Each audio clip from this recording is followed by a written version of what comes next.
शुभ सकाळ माझ्या मैत्रिणींनो, ओमसाई फार्मरमध्ये तुमचं स्वागत आहे. तर हे बघा, आम्हाला आज पाऊस उघडलेला आहे आणि आम्ही आज ह्या डाळिंबाच्या बेडवर असं छोटं छोटं खूप तण उगालं होतं. त्यासाठी आम्ही आलेलो आहे डाळिंबाची झाडाची तणनाशकची फवारणी करण्यासाठी. पाऊस खूप झाला आहे आम्हाला, आज थोडंसं ऊन पडलं आहे. म्हणलं चला हे बारीक बारीक तण उगालं आहे तोपर्यंत आपण ते फवारून घेऊ, मग आपले दुसऱ्या शेतातले कामं सुरू होतील.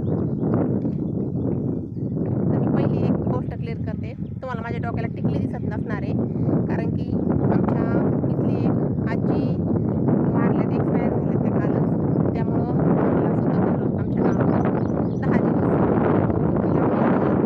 टिकली लावायची विसरली की काय, पण आम्हाला सुद्धा असल्यामुळे मी काय टिकली लावली नाही. आपले 10 दिवस आता आपल्याला असेच व्हिडिओ येणार आहेत. हे असा आहे आपला बाग आणि आपण आलो आहे आज तिथं बेडचं तणनाशक मारण्यासाठी. आपल्याला इथं सोयाबीन पेरायची, पण आता पाऊस आल्यानंतर.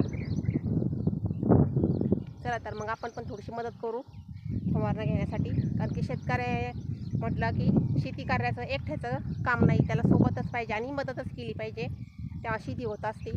आणि शेती जर आपण बाहेरून पैसे देऊन करून घेतली ती शेती परवडत नाही. त्यामुळं आपण घरी मदत केली पाहिजे शेती करायला. त्यामुळे मी 1-2 पंप मारून बघते. बघा तुम्ही आता हे बघा, आपण हे फळबागाला चालणार आहे तणनाशक आणलेलं आहे. त्याचं नाव आहे सीझर.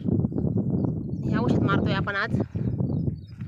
एक पंप झाला आहे, आता हा दुसरा पंप चालू आहे. एका पंपाला किती मिली टाकता? 100. एका पंपाला 100 मिली वापरतोय आपण ते.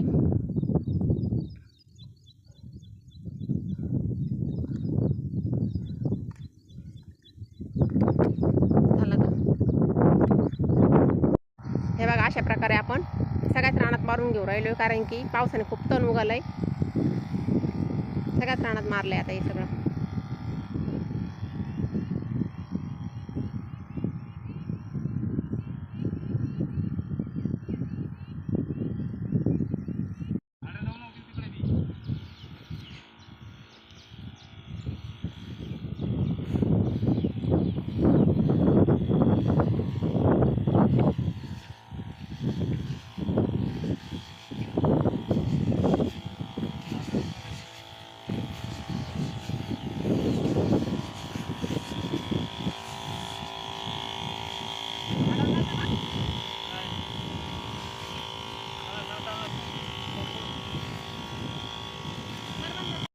हे बघा, वातावरण खराब झाल्यामुळे आम्ही दोघांनी 2 पंप आणले जातात आणि आम्ही दोघं शिकणारे, कारण की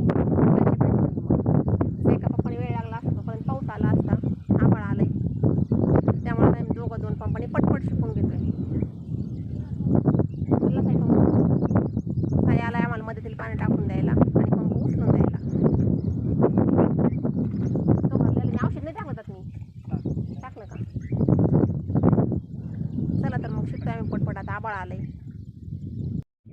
चल साई, लवकर चल. ओम आला घरी? काय करतो? जेवावं लागतो? अरे ओम जेवला होता का? तो आला होता का इकडं?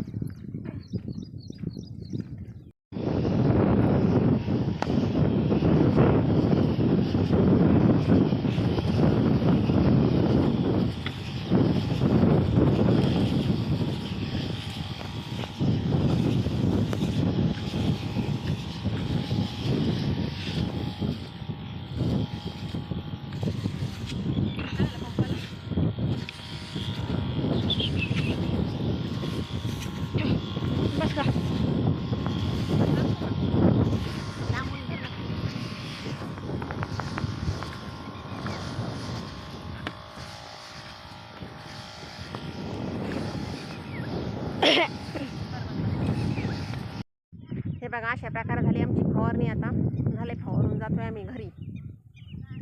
चला तर मग बाय बाय. ऊन पडलंय आता, काही पाऊस आलेला नाही आज.